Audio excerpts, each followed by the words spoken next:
नमस्कार दोस्तों। देखिए, जो बच्चे 12th क्लास के एग्ज़ाम दे रहे हैं या 12th क्लास पास कर चुके हैं उनके लिए एक अच्छी अपॉर्चुनिटी है CUET। आज हम इसी के बारे में बात करेंगे।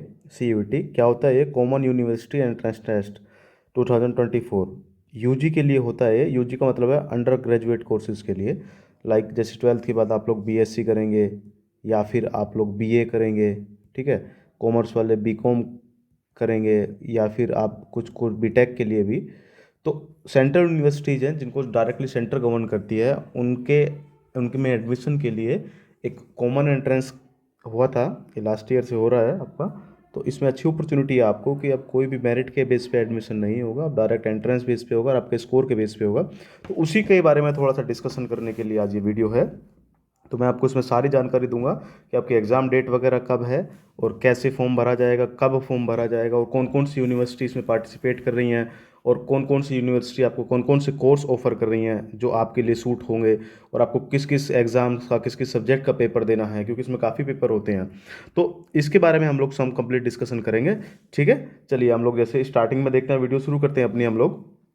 देखिए, कुछ सेंट्रल यूनिवर्सिटी के बारे में मैं आपको बताते रहूँ। कुछ जो फेमस सेंट्रल यूनिवर्सिटी हैं उसका आपने नाम भी सुना होगा। सेंट्रल यूनिवर्सिटी का मतलब है कि आपको वहाँ अच्छी फैसिलिटी मिलेगी, एक्सपोजर अच्छा मिलता है, वहाँ के पढ़ने का माहौल बढ़िया रहता है और आपको आगे बढ़ने की अपॉर्चुनिटी है, मतलब सक्सेस होने की अपॉर्चुनिटी ज़्यादा रहती है वहाँ पे। जैसे अब दिख रहे हो, आपने सुना होगा काफ़ी ज़्यादा नाम AMU का, अलीगढ़ मुस्लिम यूनिवर्सिटी है आपकी। उसके बाद आपने ये बाबा साहब भीमराव अम्बेडकर यूनिवर्सिटी लखनऊ में है ये। उसके बाद ये तो आपने सबने सुना ही होगा, BHU तो सबसे फेमस है आपका, बनारस हिंदू यूनिवर्सिटी। ठीक है, इसी प्रकार हर एक कुछ स्टेट्स की भी अपनी अलग अलग सेंट्रल यूनिवर्सिटी हैं। जैसे central university of Andhra Pradesh होगी, बिहार और साउथ बिहार, गुजरात होगी, हरियाणा हो गया, हिमाचल प्रदेश हो गया, जम्मू हो गया। ठीक है, और भी सेंट्रल यूनिवर्सिटी, और इसका भी नाम आपने बहुत ज़्यादा सुना होगा, JNU जवाहरलाल नेहरू यूनिवर्सिटी दिल्ली में है ये। जामिया का नाम भी आपने सुना होगा। इसी प्रकार आपने यूनिवर्सिटी ऑफ दिल्ली का नाम सुना होगा, दिल्ली यूनिवर्सिटी। ठीक है, DU का नाम। इसी प्रकार इलाहाबाद यूनिवर्सिटी आपने सुना होगा। तो ये बहुत सारे अच्छे प्रेस्टीजियस इंस्टीट्यूशन हैं जिसमें एडमिशन के लिए, जो कि सेंट्रल गवर्नमेंट करती है, और उसमें एडमिशन के लिए ही आपका CUET का एग्ज़ाम है। ठीक है, चलिए एग्ज़ाम के बारे में अगर हम लोग देखेंगे तो इसमें सबसे पहले इंपॉर्टेंट डेट्स पे हम लोग डिस्कस करते हैं। जो ऑनलाइन सबमिशन होगा आपका एप्लीकेशन फॉर्म्स का, वो 27 फरवरी से आपका शुरू हो चुका था, जो कि 26 मार्च तक चलेगा, कि आप लोग रजिस्ट्रेशन वगैरह कर सकते हैं 26 मार्च तक। उसके बाद पेमेंट जो होगा वो 26 मार्च की लास्ट डेट है उसकी। और उसके बाद अगर कोई करेक्शन करना है आपको तो आप 28 मार्च तक, 28 और 29 मार्च को कर सकते हैं करेक्शन उसमें। सारा पैटर्न है इसमें। जो एग्जामिनेशन सिटीज़ अनाउंस होंगी वो 30 अप्रैल को होंगी कि आपका एग्ज़ाम कहाँ पड़ेगा। उसके बाद आपको जो एडमिट कार्ड आएंगे वो सेकंड वीक में। अच्छा, स्टार लगा हुआ है, आप देखिए। एक्चुअल में क्या है, ये एग्ज़ाम की जो डेट है वो 15 मई से 31 मई के बीच में है। लेकिन इसमें थोड़ा सा डाउट ये आगे पीछे डिस्टर्ब हो सकती है, क्योंकि इस बार हमारे लोकसभा इलेक्शन भी होने हैं, मोस्टली अप्रैल और मई में ही होने हैं, तो हो सकता है कि थोड़ा बहुत डेट आगे पीछे हो जाए। तो अभी प्रिडिक्टेबल डेट है ये, अभी फिक्स डेट नहीं है ये। ठीक है, और रिजल्ट डेट इन्होंने ये प्रिडिक्ट की हुई है और इन्होंने डाला हुआ भी है, द डेट्स में very depending on the national election schedule. ठीक है, जो भी इलेक्शंस का शेड्यूल आएगा उसी के अनुसार। अब इसमें फीस कितनी है इसके आपके फॉर्म फिल करने की? देखिए, इसमें क्या होता है, आपको सब्जेक्ट चूज करने हैं। सब्जेक्ट कैसे चूज करने हैं? जैसे इसमें लिखा हुआ है कि आपका जर्नल की फीस, कैटेगरी की कैटेगरी वाइज फीस है इसमें, जनरल, OBC, SC ST और उसके बाद इंडिया के आउटसाइड के लिए भी। जर्नल की फीस ना 1,000 रुपये है, अप टू 3 सब्जेक्ट। यानी कि अगर आप 3 सब्जेक्ट चूज करेंगे, 3 सब्जेक्ट का बेसिकली मेरे कहने का मतलब ये है कि ये ना 3 टाइप के इसमें टेस्ट होते हैं। पहला टेस्ट होता है जिसके अंदर आपकी रहती हैं आपकी डिफरेंट टाइप की लैंग्वेजेस, भाषाएं रहती हैं आपकी। ठीक है, उसके बाद सेकंड नंबर्स पे होते हैं आपके डोमेन सब्जेक्ट, सेक्शन 2 बोल सकते हैं इसको। डोमेन सब्जेक्ट मतलब मेन सब्जेक्ट जो रहते हैं। जैसे मैं आपको बताऊं, फिजिक्स BSc के लिए आपको कौन कौन से मेन सब्जेक्ट, अगर आपको मैथमेटिक्स ग्रुप से करनी है तो फिजिक्स रहेगा, केमिस्ट्री रहेगा, मैथमेटिक्स रहेगा। बायोलॉजी ग्रुप से करनी है तो बायोलॉजी रहेगी उसमें। ठीक है, इसी प्रकार BA करना है तो आप BA हिस्ट्री से करना चाह रहे हैं, इकोनॉमिक्स से करना चाह रहे हैं, पॉलिटिकल साइंस से करना चाह रहे हैं, तो ये सारे सारे मेन सब्जेक्ट होते हैं। और तीसरा होता है आपका जनरल टेस्ट। ठीक है, जनरल टेस्ट का मतलब है कि एक प्रकार का एक बेसिकली रीजनिंग और बेसिक मैथमेटिक्स से जुड़ा हुआ एक जनरल टेस्ट रहता है। ठीक है, तो 3 टाइप के इसमें एग्जाम होते हैं। तो हर एक यूनिवर्सिटी कोर्स के अनुसार क्या क्या चाहिए, सबका अपना डिफरेंट अलग अलग क्राइटेरिया है। इसके बारे में भी हम लोग बात करेंगे। पहले इस फीस देख लेते हैं। अगर केवल 3 सब्जेक्ट ही चूज करेंगे आप लोग तो उसकी फीस जनरल की 1,000 रुपये है, OBC ये है। और उसके बाद अगर आपको एक्स्ट्रा सब्जेक्ट भी चूज करने हैं, एडिशनल सब्जेक्ट, तो उसमें 400 रुपये पर सब्जेक्ट आपको एक्स्ट्रा देना पड़ेगा। ठीक है, ये फीस होगी इसकी। अब उसके बाद जैसे इसके बारे में अगर हम लोग बात करें सब्जेक्ट के बारे में कि आपको किस किस सब्जेक्ट का पेपर देना है, तो पैटर्न देखिए। पहले पहले मैं आपको ये बता दूं, आपको इसमें केवल टेस्ट आपका केवल इंग्लिश में ही नहीं आता है। ये जो टेस्ट है आप इस 13 लैंग्वेजेस में दे सकते हैं इन टेस्ट को, जिसमें आपकी इंग्लिश भी आती है, हिंदी भी आती है, और ये कुछ स्टेट्स की अपनी अपनी लैंग्वेजेस भी हैं। ठीक है, तो आपको जो सेलेक्ट करना हो, ये ध्यान रखना, जब आप एग्जाम फॉर्म फिलअप करेंगे तो सबसे पहले आप एग्जाम का मीडियम जरूर डालेंगे। ठीक है, जो इंग्लिश में देना चाह रहे हैं वो इंग्लिश में देंगे, हिंदी में देना चाह रहे हैं तो वो हिंदी में देंगे। ठीक है, मीडियम सेलेक्ट कर लेंगे, क्योंकि एग्जाम जब आप फिलअप करेंगे उसके बाद आपको मौका नहीं मिलेगा उसको चेंज करने का। ठीक है, और उसके बाद देखिए, जो आपको लैंग्वेज सब्जेक्ट मिलेगा, जैसे मान लो हिंदी हो गई, इंग्लिश हो गई, तो इसमें किस किस से क्वेश्चन पूछे जाएंगे आपसे। एक फैक्चुअल बेस्ड क्वेश्चन रहेंगे, यानी कि तथ्यात्मक टाइप के क्वेश्चन रहेंगे आपके। उसके बाद लिटरेसी यानी कि साहित्य से जुड़े हुए क्वेश्चन रहेंगे आपके, और वोकेबुलरी वगैरह रहेगी, मतलब जो भी शब्दकोश है उसका। तो कुछ ज़्यादा कुछ टफ आता नहीं है, आप प्रीवियस ईयर के पेपर्स आपको मिल जाएंगे, आप देख सकते हैं उनको। और डोमेन सब्जेक्ट जो रहेंगे वो वही रहेंगे जो कि क्लास 12 के सिलेबस के अनुसार हैं, कुछ सिलेबस में चेंज नहीं है, इसमें कुछ एक्स्ट्रा नहीं है। और जनरल टेस्ट ये है आपका। ठीक है, रजिस्ट्रेशन के लिए वेबसाइट आपको ये दी हुई है, अभी हम लोग वेबसाइट विजिट करते हैं, उसके बाद मैं आपको बता दूंगा। और यहाँ पे देख लीजिए आप लोग एग्जाम पैटर्न कैसे दिया हुआ है इसमें। एग्जाम पैटर्न देखिए, आपको 50 क्वेश्चन गिवन होंगे, उसमें से आपको 40 क्वेश्चन करने पड़ेंगे, हर पेपर में होगा ऐसा। ठीक है, 50 क्वेश्चन में से 40 करने होंगे, 10 की छूट रहेगी आपको। और एग्जाम की जो ड्यूरेशन रहेगी ना, वो 45 मिनट की रहेगी। एग्जाम ड्यूरेशन 45 मिनट का पेपर रहेगा, लेकिन इसमें कुछ एक्सेप्शनल हैं। जो कैलकुलेटिव पेपर्स होते हैं, जिसमें थोड़ा सा कैलकुलेशन करनी पड़ती है, समय लगता है, जैसे मान के चलिए आपके साइंस स्ट्रीम ले लीजिए, फिजिक्स ले लीजिए, केमिस्ट्री ले लीजिए, मैथमेटिक्स ले लीजिए, या फिर जनरल टेस्ट भी ले लीजिए, इस टाइप में ना आपको थोड़ा कुछ कैलकुलेट करनी पड़ती है। तो इस टाइप के एग्जाम, तो accountancy, economics, physics, computer science, और उसके बाद केमिस्ट्री, मैथमेटिक्स, और इनके लिए एग्जाम की जो टाइमिंग है वो 60 मिनट्स रहेगी, मतलब 15 मिनट एक्स्ट्रा मिलेगा आपको अगर आप इस सब्जेक्ट से एग्जाम दे रहे हैं। ठीक है, तो ये एग्जाम्स की ड्यूरेशन होगी आपकी। अब मैं आपको जो यूनिवर्सिटीज़ हैं और जो पार्टिसिपेटिव यूनिवर्सिटी है, कि आप जो भी कोर्स करने का सोच रहे हैं सेंट्रल यूनिवर्सिटी से, उनके बारे में मैं आपको एक दिखा दे रहा हूँ। अच्छा, एक चीज़ और भी मैं आपको बता दे रहा हूँ, जो एग्जामिनेशन का मोड होगा आपका, वो ना पेन और पेपर मोड या कंप्यूटर बेस्ड, अब मतलब ये अभी डिसाइड नहीं है कि ऑनलाइन होगा एग्ज़ाम, कंप्यूटर पे होगा एग्ज़ाम, या फिर आपका ऑफलाइन होगा, यानी कि वैसे होगा आपका पेन पेपर से होगा।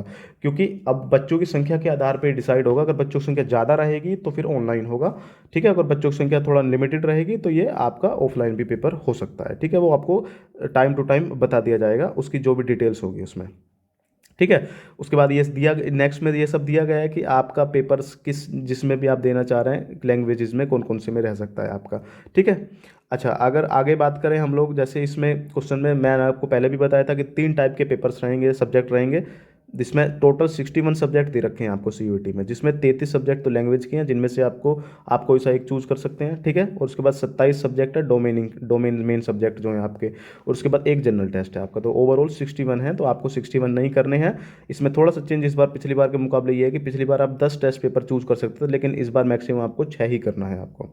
ठीक है, 6 ही पेपर करने हैं, 4 और 5 domain subject including general test and, मतलब आपकी चॉइस है यूनिवर्सिटी के अनुसार, जो भी यूनिवर्सिटी मांगती है, क्योंकि हर एक यूनिवर्सिटी के कोर्सेज में, बीएससी में, बीएचयू में कुछ और चाहिए, डीयू में कुछ और सब्जेक्ट मांगते हैं। तो इसलिए थोड़ा सा आप, हम यूनिवर्सिटी विजिट करेंगे और उसके बाद हम लोग, आप लोग डिसाइड कर सकते हैं कि कौन कौन सा टेस्ट आपके या कौन कौन से सब्जेक्ट चूज करे जाएं, जिसके अनुसार आपका एडमिशन उस पर्टिकुलर जिसमें आप चाह रहे हैं उस यूनिवर्सिटी में आपका हो जाए। ठीक है, चलिए, उसके बाद चलिए हम लोग वेबसाइट विजिट कर लेते हैं, ये गिवन भी है आपका। हम लोग जैसे सेंट्रल यूनिवर्सिटी की वेबसाइट पे जाएंगे, जो भी वेबसाइट इसने दी हुई है, देखिए ये है इसकी वेबसाइट, उस पर आपके ब्राउज़र में दी हुई है, आप लोग उसको देख सकते हैं। ये टोटल वेबसाइट है आपकी, जो कि सेंट्रल यूनिवर्सिटी की वेबसाइट दी हुई है आपकी। ठीक है, कॉमन यूनिवर्सिटी सीयूईटी 2024 की अलग से वेबसाइट बना दी है इसमें। देखिए अलग अलग ऊपर वाले टैब में देखिए, होम टैब है, ये इन्फॉर्मेशन बुलेटिन का टैब है, ये इंपॉर्टेंट डाउनलोड्स का है, ये यूनिवर्सिटीज़ का टैग है, ये सिलेबस है, और ये आपका फिर कॉन्टैक्ट है आपका। ठीक है, और देखिए यहाँ पे नीचे आपको दिख रहा होगा लेटेस्ट न्यूज़ के सामने लिखा हुआ 2024 क्लिक हियर फॉर रजिस्ट्रेशन। यहाँ अगर आपको रजिस्ट्रेशन करना है तो यहाँ पे क्लिक करना पड़ेगा, और देखिए आपका रजिस्ट्रेशन पेज खुल जाएगा। यहाँ पे अगर आपका रजिस्ट्रेशन हो चुका है तो यहाँ पे लॉगिन लॉगिन कर सकते हैं आप, वरना आपको यहाँ पे न्यू कैंडिडेट लॉगिन पे, जो इस कंप्यूटर के नीचे लिखा हुआ है न्यू कैंडिडेट लॉगिन पे क्लिक करना है, और यहाँ से आपका यहाँ पे आपका रजिस्ट्रेशन हो जाएगा, बेसिक डिटेल फिलअप होंगे आपके, ठीक है। रजिस्ट्रेशन के बाद फिर एप्लीकेशन फॉर्म भरेंगे। हम लोग डिस्कस कर लेते हैं यूनिवर्सिटीज़ पे, ठीक है। जैसे यूनिवर्सिटीज़ पे हम लोग डिस्कस करते हैं, मैं आपको यूनिवर्सिटी दिखा दे रहा हूँ कौन कौन सी पार्टिसिपेटिंग यूनिवर्सिटी है और किसका क्या क्राइटेरिया है। यहाँ पे आपको सारी सेंट्रल यूनिवर्सिटी खुल जाएंगी आपके, देखिए। अब जरूरी नहीं है कि केवल सेंट्रल के लिए, कुछ स्टेट यूनिवर्सिटी और कुछ प्राइवेट यूनिवर्सिटी भी हैं जो एनटीए का स्कोर है वो कंसीडर करती है, सीयूईटी वाला, ठीक है। सेंट्रल यूनिवर्सिटी के बारे में हम लोग मोस्टली डिस्कस करने वाले हैं। जैसे इसमें अलीगढ़ मुस्लिम यूनिवर्सिटी हो गया, असम यूनिवर्सिटी है आपका, बाबा साहब भीमराव अम्बेडकर लखनऊ यूनिवर्सिटी हो गई आपकी, और उसके बाद बनारस हिंदू यूनिवर्सिटी होगी आपकी, ठीक है। अब जैसे मैं बीएचयू को खोल रहा हूँ, अब आप लोग इसके लोगो पे क्लिक करेंगे तो ये आपका बीएचयू का पेज खुल जाएगा कि बीएचयू में कौन कौन से कोर्स ऑफर्ड हैं सीयूईटी के द्वारा, और उसका क्या क्या सब्जेक्ट आपको, यानी कि क्या क्या क्राइटेरिया मांगा गया है आपसे कि आपको ये करना है। मान के चलिए कि आपको, चलिए मैं बात कर रहा हूँ कि अगर आपको बीएससी करनी है, ठीक है, चलिए बीएससी बायोलॉजी ग्रुप से मान लीजिए, चाहे मैथमेटिक्स ग्रुप से मान लीजिए, जैसे आपको बीएससी बायोलॉजी से करनी है आपको, तो देखिए क्वेश्चन में ये तो आपका कोर्स है, और क्या क्या चाहिए आपको, देखिए सबसे पहले आपको एक सब्जेक्ट टेस्ट चाहिएगा। सब्जेक्ट टेस्ट में बायोलॉजी चाहिए, उसके बाद फिर केमिस्ट्री चाहिए, और फिर फिजिक्स चाहिए। यानी कि आपको अगर बीएचयू से बीएससी करनी है तो आपको बायोलॉजी, केमिस्ट्री और फिजिक्स तीनों सब्जेक्ट्स का ही पेपर आपको देना पड़ेगा, ठीक है। इसमें ना तो लैंग्वेज आपसे कोई मांगी गई है और ना ही जनरल टेस्ट आपसे मांगा गया है, तो केवल 3 ही सब्जेक्ट आपको देने हैं। उसके बाद अगर आप मैथमेटिक्स ग्रुप में भरना चाहते हैं तो बायोलॉजी की जगह पे मैथमेटिक्स आ जाएगा आपका, यानी कि केमिस्ट्री, मैथमेटिक्स और फिजिक्स तीनों का टेस्ट आपको देना है कंबाइंड, ठीक। तो ये किसका क्राइटेरिया है। अब जरूरी नहीं है कि हर किसी में यही हो। देखिए जैसे मैं आपको डीयू दिखा दे रहा हूँ, दिल्ली यूनिवर्सिटी, उसमें दिल्ली यूनिवर्सिटी के हर एक उसमें आपको एक सब्जेक्ट के साथ साथ आपसे एक लैंग्वेज भी मांगी गई है, तो इसीलिए मैं कह रहा हूँ कि एक लैंग्वेज तो कम से कम आप चूज करेंगे ही करेंगे। जिसकी हिंदी अच्छी है वो हिंदी चूज कर लेगा, जिसकी इंग्लिश अच्छी है वो इंग्लिश चूज कर लेगा। जैसे मैं आपके दिल्ली यूनिवर्सिटी खोल के दिखा रहा हूँ आपको, दिल्ली यूनिवर्सिटी में अगर मैं आपको बीएससी दिखाऊं, चलिए मान के चलिए बीएससी, चल जैसे मान लीजिए इसने बॉटनी में मांगी है, तो बीएससी बॉटनी में आपको फिजिक्स चाहिए, केमिस्ट्री चाहिए, या फिर बायोलॉजी, इनमें से कोई सा एक चाहिए, वो तो लगभग सेम ही है इन सबका, फिजिक्स केमिस्ट्री बायोलॉजी, और एनी वन लैंग्वेज। देखिए एक लैंग्वेज भी मांगी है इसने, तो इसका मतलब इसने 4 सब्जेक्ट मांगे हैं आपसे। तो मेरी सलाह आप लोगों को ये है कि एक लैंग्वेज और उसके बाद 3 अपने डोमेन सब्जेक्ट जरूर चूज करना है आप लोगों को, ठीक है। स्पेशली बीएससी करने वालों को, इवन बीए वालों के लिए भी यही है।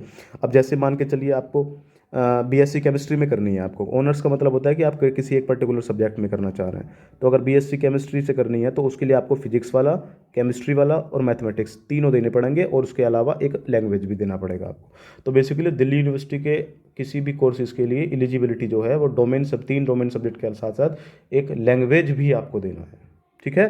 तो इसीलिए जब आप सब्जेक्ट कॉम्बिनेशन चूज करेंगे तो ऐसा चूज करना कि केवल एक ही यूनिवर्सिटी को ओरिएंटेड नहीं हो, वो एक से ज़्यादा यूनिवर्सिटी में भी आपकी एलिजिबिलिटी बन जाए, ठीक है। जैसे और मान लिया अगर बीए कर रहे हैं आप लोग, जैसे दिल्ली यूनिवर्सिटी से बीए करना है आपको, तो उसका भी मैं आपको दिखा दे रहा हूँ कि दिल्ली यूनिवर्सिटी से बीए में, जैसे मान लिया बीए ऑनर्स हो गया, ये सारे ये तो लैंग्वेजेस वाले आ गए, फ्रेंच, जर्मन, फिलोसॉफी, और आपका पॉलिटिकल, जैसे मान लिया आपको पॉलिटिकल साइंस से करना है बी ऑनर्स, तो उसमें any one from section 1, section 1 का मतलब लैंग्वेज है आपका, और एनी 3 फ्रॉम सेक्शन 2, सेक्शन 2 का मतलब है कि जो डोमेन सब्जेक्ट हैं आपके, तो जो भी आपने 12th में पढ़े होंगे उसी सब्जेक्ट के अनुसार आपको चूज करने हैं। जैसे पॉलिटिकल साइंस में हो सकता है मे बी आप हिस्ट्री चूज कर सकते हैं इसमें, इकोनॉमिक्स चूज कर सकते हैं इसमें, और सिविक्स चूज कर सकते हैं इसमें, ठीक है। इसी प्रकार बीए अगर आपको सोशोलॉजी से करना है तो लाइक कोई सी एक लैंग्वेज, और बाकी सेक्शन 2 से 2 सब्जेक्ट, कोई भी 3 सब्जेक्ट आपके, ठीक है।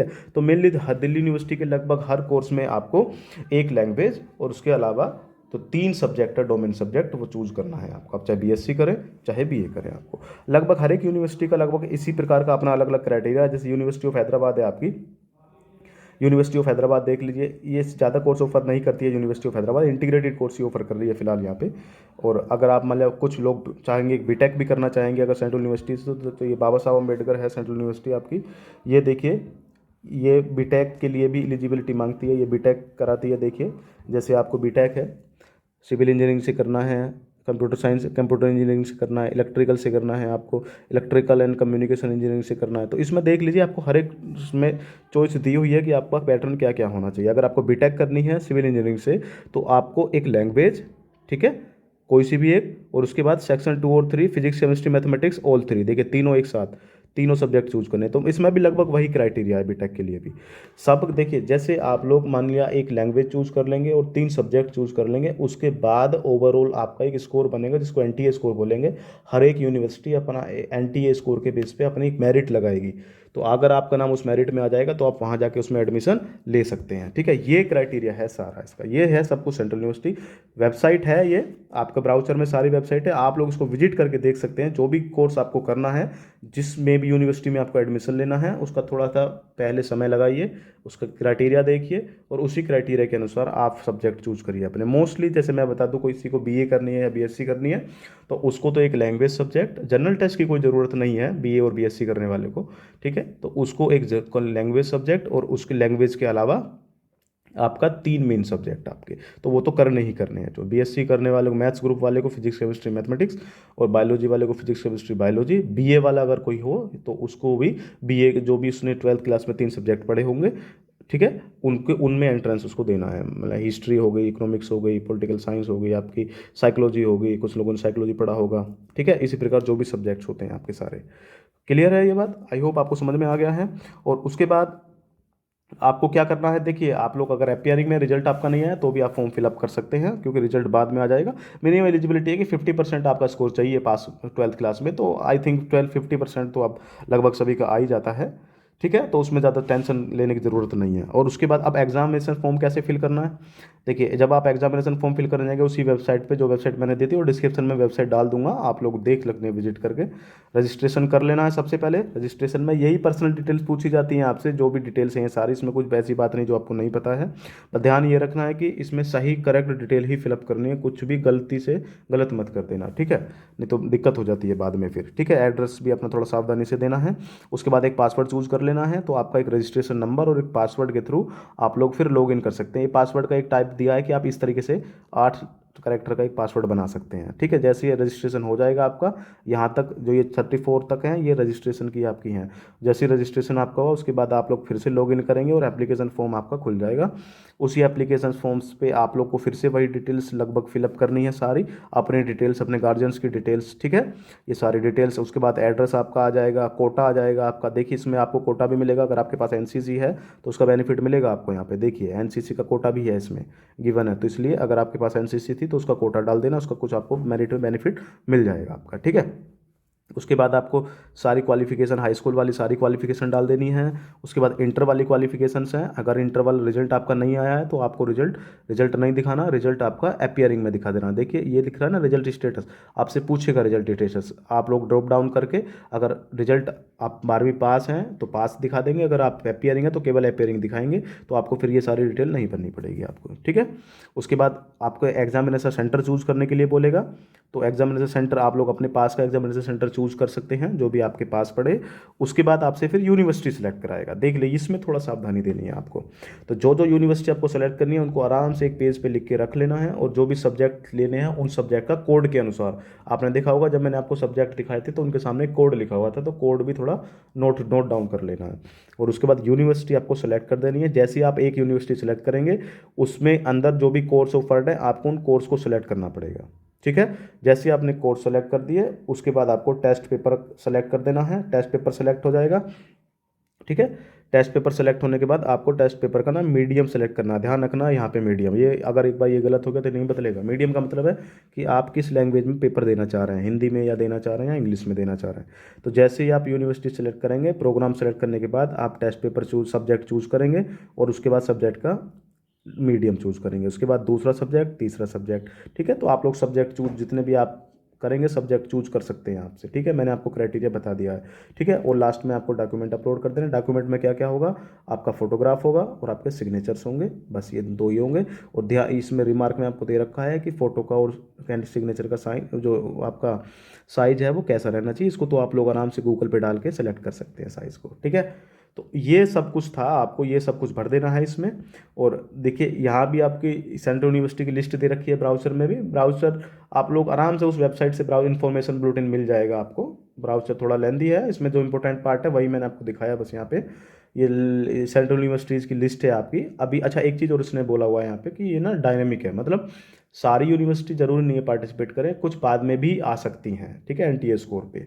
जैसे इसमें मेन यूनिवर्सिटी दिखाऊँ, अलीगढ़ AMU हो गई आपकी, बाबा साहब भीमराव अम्बेडकर, बनारस हिंदू यूनिवर्सिटी हो गई, और भी ये सारी सारी सेंट्रल यूनिवर्सिटी हैं। सभी यूनिवर्सिटी में लगभग सेम कल्चर रहता है। कुछ बढ़िया है, अच्छा कुछ बहुत बढ़िया है आपकी, जैसे जवाहरलाल नेहरू होगी, JNU होगी आपकी, दिल्ली यूनिवर्सिटी होगी, ठीक है, यूनिवर्सिटी ऑफ दिल्ली होगी, यूनिवर्सिटी ऑफ इलाहाबाद होगी, ठीक है, यूनिवर्सिटी ऑफ हैदराबाद है। ये बढ़िया यूनिवर्सिटी में आती हैं आपके, अच्छा स्कोर, ये अच्छा एक्सपोजर देती है बच्चों के लिए, ठीक है। और उसके बाद में लास्ट में है आपका, ये देखिए जो मैं दिखा रहा हूँ आपको, ये सब्जेक्ट्स हैं आपके, जैसे मैंने बताया था ना 61 सब्जेक्ट हैं आपके, तो उसमें से जो 33 है स्टार्टिंग वाले ये रहे, यहाँ तक तो लैंग्वेज है आपकी। 13 लैंग्वेज ये कॉमन लैंग्वेज है, तो जिसमें आप सब्जेक्ट पेपर भी दे सकते हैं, ठीक है। और उसके बाद बाकी ये 20 है, ये इसमें केवल लैंग्वेज पेपर है। लैंग्वेज मतलब जैसे आपको BA करनी संस्कृत से, तो आपको संस्कृत देना पड़ेगा लैंग्वेज वाला, ठीक है। ये लैंग्वेज से हैं, BA के मोस्टली BA ओरिएंटेड है ये। तो ये स्टार्टिंग के 33 तो होगी आपकी लैंग्वेजेस, और आपको इनके कोड सामने दिख रहे होंगे, ये सारे के सारे कोड हैं इनके। जैसे हिंदी है, हिंदी का कोड 102 है, इंग्लिश का कोड 101 है, तो ये कोड भी थोड़ा नोट डाउन कर लेना है। और उसके बाद 220 के बाद ये 300 से स्टार्ट हुए हैं आपके मेन डोमेन सब्जेक्ट, जैसे अकाउंटेंसी, एग्रीकल्चर, एंथ्रोपोलॉजी, ठीक है। ये बायोलॉजी का ये रहा 304 कोड है आपका। उसके बाद केमिस्ट्री का 306 कोड है, एनवायरमेंटल स्टडीज़ का 307 कोड है।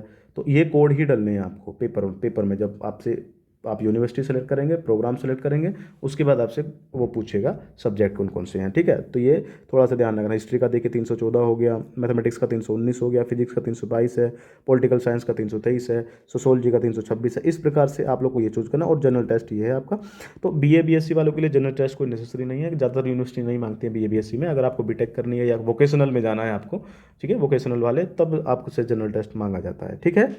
चलिए, ये सब कुछ था इसके बारे में डिटेल्स। और उसके बाद लास्ट में देखिए थोड़ा सा ये भी आपको दे रखे हैं कि कौन से स्टेट में और कौन कौन से सिटी में आपको सेंटर बनाया जाएगा।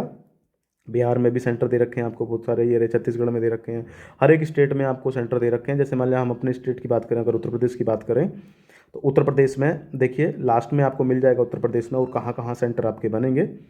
उत्तर प्रदेश में जैसे आपके सेंटर हैं, स्टार्टिंग में ही हैं, देखिए ये रहा उत्तर प्रदेश में, गाजियाबाद आपको सेंटर है, मेरठ है, नोएडा है, आगरा, अलीगढ़, इलाहाबाद, इस तरीके से दे रखे हैं। बलिया में भी है आपका सेंटर, बुलंदशहर में है, ठीक है, मेरठ में भी है, गाजीपुर में है, फिरोजाबाद में है, झांसी में है, मथुरा में है, लखनऊ में है, मऊ में है, ठीक है, मुरादाबाद में है, मुजफ्फरनगर में है, गोरखपुर में भी सेंटर मिलेगा आपको, ठीक है। ये रहा गोरखपुर में भी सेंटर है आपका।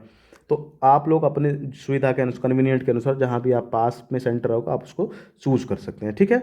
और एग्ज़ाम्स की थोड़ा सा और अच्छे से प्रिपरेशन करिए। मे बी चांसेस ये हैं कि एग्ज़ाम थोड़ा सा डिले ज़रूर होगा, लेकिन आप प्रिडिक्ट, उससे कोई फ़र्क नहीं पड़ेगा आपको। अभी आपके बोर्ड एग्ज़ाम भी फ़िलहाल लगभग समाप्ति हैं आपके, तो आपके पास काफ़ी अच्छा समय है तैयारी का, CUET का। तो 2-2.5 महीने का समय है, आप लोग थोड़ा अच्छे से तैयारी करिए। और किसी अच्छी यूनिवर्सिटी में एडमिशन हो जाता है तो उसमें थोड़ा सा बेनिफिट भी मिल जाता है आपको, ठीक है। चलिए, आई होप कि आपको ये सारी चीज़ें क्लियर हो गई हैं CUET के बारे में। अगर आपको कोई भी डाउट है तो आप लोग कमेंट करके पूछ सकते हैं, जो भी इस डाउट के बारे में, ठीक है। चलिए, थैंक यू।